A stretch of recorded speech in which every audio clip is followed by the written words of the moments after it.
अगली सुबह जब सूरज की पहली सुनहरी किरण ने कमरे में दस्तक दी तो अंजलि की आंखें आर्यन की बाहों के घेरे में खुलीं। वो रात उसके लिए सिर्फ एक मिलन नहीं बल्कि उसके वजूद की नई पहचान थी। लेकिन जैसे ही अंजलि मुस्कुराकर आर्यन की ओर मुड़ी, दरवाजे पर एक जोरदार दस्तक हुई। आर्यन ने दरवाज़ा खोला तो सामने पवन, अंजलि का पूर्व पति, खड़ा था। उसकी आंखों में पछतावा नहीं बल्कि एक जहरीली ईर्ष्या थी। वह अंजलि को फिर से नीचा दिखाने के लिए वहां आया था, लेकिन जब उसने कमरे के अंदर अंजलि को आत्मविश्वास से लबरेज और आर्यन के करीब देखा तो उसके पैरों तले जमीन खिसक गई। पवन ने चिल्लाकर कहा, तो ये सब चल रहा है यहाँ? इस समाज में मैं तुम्हारी बदनामी कर दूंगा। अंजलि ने इस बार न तो अपनी नजरें झुकाईं और न ही वो डरी। उसने धीरे से आर्यन का हाथ थामा और पवन के बिल्कुल करीब जाकर शांत स्वर में कहा, पवन, जो खुद की नज़रों में गिर चुका हो वह दूसरों को क्या गिराएगा? ये बदनाम करने की धमकियां उस अंजलि को देना जो डरती थी। आज की अंजलि अपनी जिंदगी के फैसले खुद लेती है। और याद रखना, अगर अब एक कदम भी आगे बढ़ाया तो कानून और मेरा स्वाभिमान दोनों तुम्हें कुचलने के लिए तैयार हैं। पवन की बोलती बंद हो गई। उसने पहली बार अंजलि की आंखों में वो आग देखी जो उसे राख कर सकती थी। वो बिना कुछ कहे वहां से तेजी से निकल गया।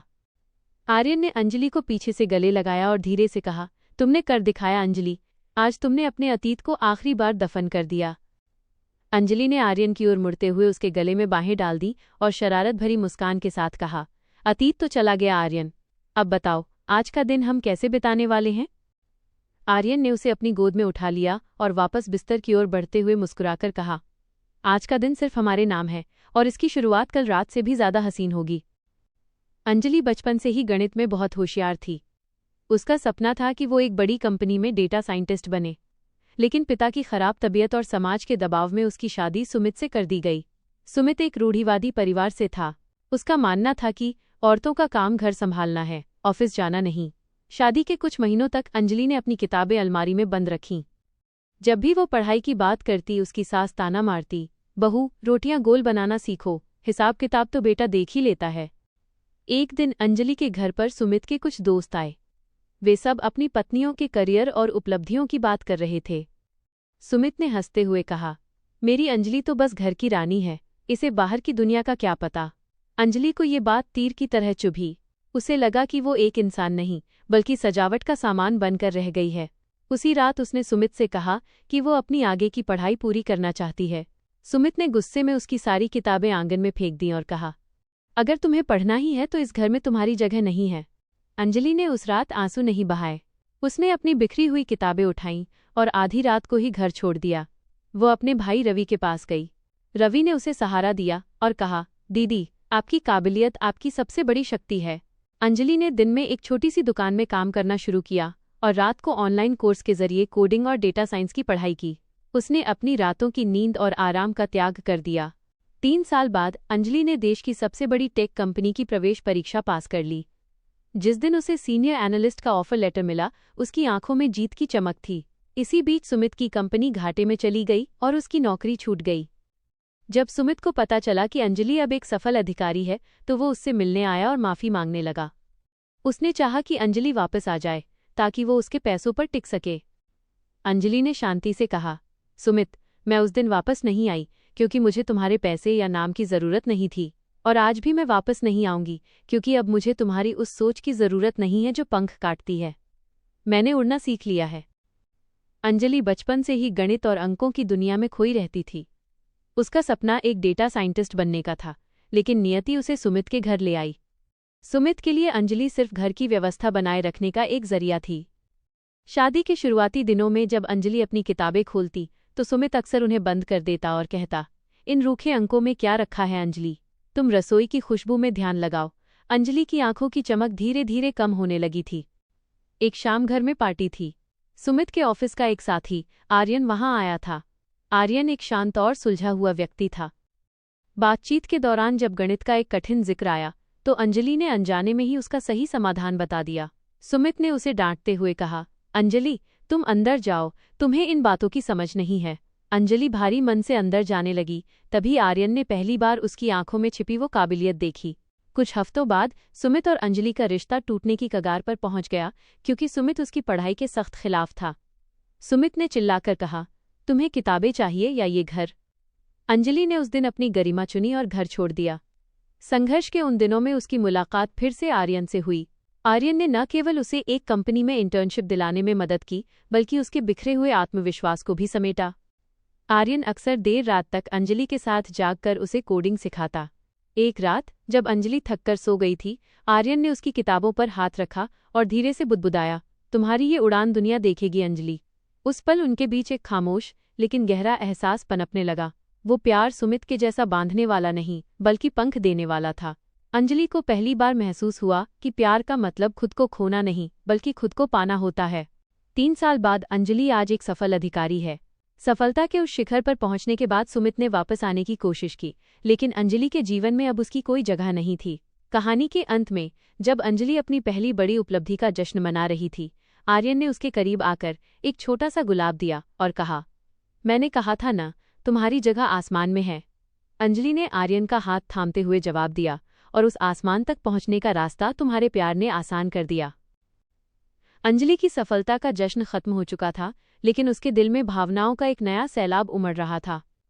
आर्यन ने जिस तरह हर कदम पर उसका साथ दिया था, उसने अंजलि के मन में पुरुष की उस छवि को पूरी तरह बदल दिया था, जिसे वो सुमित के साथ रहते हुए नफरत करने लगी थी। उस रात जब वे दोनों जश्न मनाकर आर्यन के घर लौटे, तो वातावरण में एक अलग ही खामोशी और गर्माहट थी। अंजलि खिड़की के पास खड़ी चांदनी को देख रही थी। आर्यन पीछे से आया और उसने बहुत ही कोमलता से अंजलि के कंधों पर अपना हाथ रखा। अंजलि की रूह तक सिहर उठी। आर्यन ने झुककर उसके कान के पास धीरे से कहा, आज तुम सिर्फ सफल नहीं हुई हो अंजलि, आज तुम पूरी तरह से आज़ाद हो गई हो। अंजलि पीछे मुड़ी और आर्यन की आंखों में देखा, जहां उसके लिए अथाह सम्मान और बेपनाह मोहब्बत थी। आर्यन ने अंजलि के चेहरे को अपने हाथों के प्याले में भर लिया। उसकी उंगलियां अंजलि की त्वचा को सहला रही थीं, जैसे वे किसी कीमती चीज को सहेज रही हों।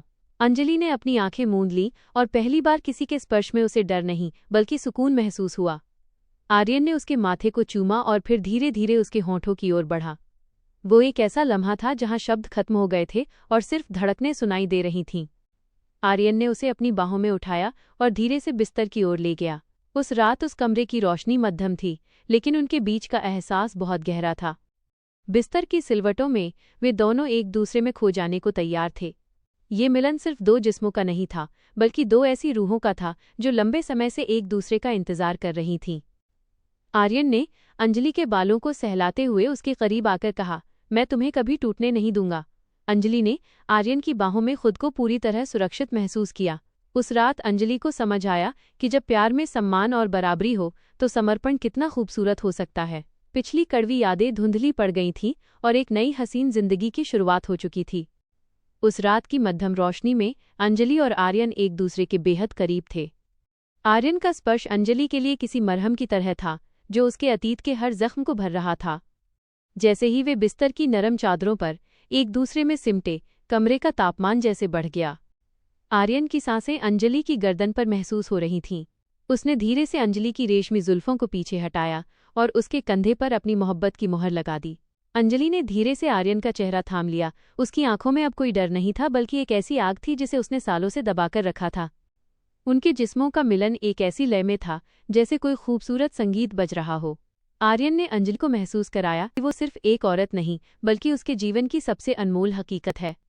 बिस्तर की सिलवटें उनकी करीबियों की गवाह बन रही थीं। हर छुअन, हर सांस और हर धड़कन में सिर्फ एक दूसरे का नाम था। उस रात अंजलि ने पहली बार जाना कि बिस्तर सिर्फ फर्ज निभाने की जगह नहीं होती, बल्कि 2 चाहने वालों के रूहानी और शारीरिक मिलन का एक पवित्र मंदिर भी हो सकता है। सुबह की पहली किरण जब खिड़की से छनकर आई, तो अंजलि आर्यन की बाहों में सुकून की नींद सो रही थी, पूरी तरह तृप्त और पूरी तरह आज़ाद। उस रात की खामोशी और गहरी हो गई थी। कमरे में जल रही मध्यम मोमबत्ती की लौ दीवार पर उनकी परछाइयों को एक होते हुए देख रही थी। आर्यन ने बहुत ही प्यार से अंजलि को बिस्तर पर लेटाया और उसकी आंखों में झांका। वहां अब पुराने दुख के आंसू नहीं, बल्कि एक नई चाहत की चमक थी। आर्यन ने अंजलि की कमर पर हाथ रखते हुए उसे अपने और करीब खींच लिया।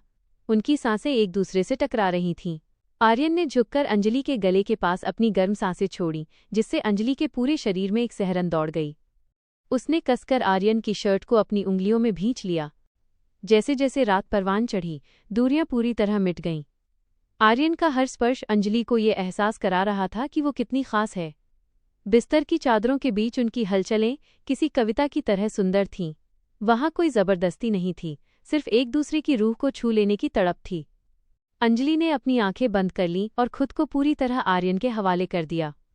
उस रात अंजलि ने पहली बार महसूस किया कि शारीरिक सुख सिर्फ एक क्रिया नहीं, बल्कि दो दिलों के अटूट भरोसे का उत्सव है। आर्यन ने उसे अपनी बाहों के घेरे में ऐसे कैद कर लिया था जैसे वो दुनिया की सबसे कीमती चीज हो। मखमली अंधेरे में डूबे उस कमरे में सिर्फ उनकी धड़कनों का शोर था, जो चीख चीख कर कह रही थीं कि अब अंजलि कभी अकेली नहीं होगी।